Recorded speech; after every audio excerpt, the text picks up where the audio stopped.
திருக்கச்சி நம்பிகள் பூவிருந்தவல்லியிலே திருவவதாரம் பண்ணினவர். அங்கிருந்து நித்தியப்படி காஞ்சிபுரத்துக்கு எழுந்துள்கிறார். காஞ்சி தேவ பெருமாளுக்கு திருவாலவட்ட பரிவாரம் கைங்கரியம் பண்ணி கொண்டு வருகிறார். ஆலவட்டம்னா விசிறி விசிறுதலாகிற கைங்கரியத்தை பண்ணி கொண்டு வருகிறார். மாசி மாதம் மிருகசீர்ஷ நட்சத்திரத்திலே திருவவதாரம் பண்ணவர். அவர் இன்னைக்கும் காஞ்சிபுரத்துக்கு போனால் கட்சிக்கு வாய்த்தான் மண்டபம் அப்படின்னு மலைக்கு மேலே ஒரு இடம் இருக்குது.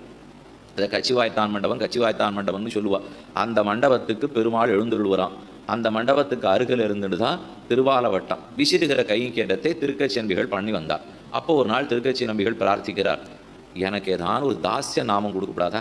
இத்தனை நாளாக கைங்கரியம் இருக்கேனே, ஏதான ஒரு நாமம் கொடுக்கக்கூடாதானா கஜேந்திரதாசர் அப்படின்னு உமக்கு பெயராக இருக்கட்டும்.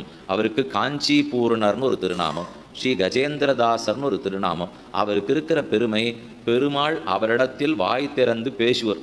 இது ஒரு நினைச்சு கூட பார்க்க முடியாத சிறப்பு. ஏன்னா அர்ச்சாவதாரம் விட்டா விக்கிரக ரூபத்தில் இருப்பதோ இல்லையோ, விக்கிரக ரூபத்தில் இருக்கிற பெருமாள் வாய் திறந்து பேசவே மாட்டார்.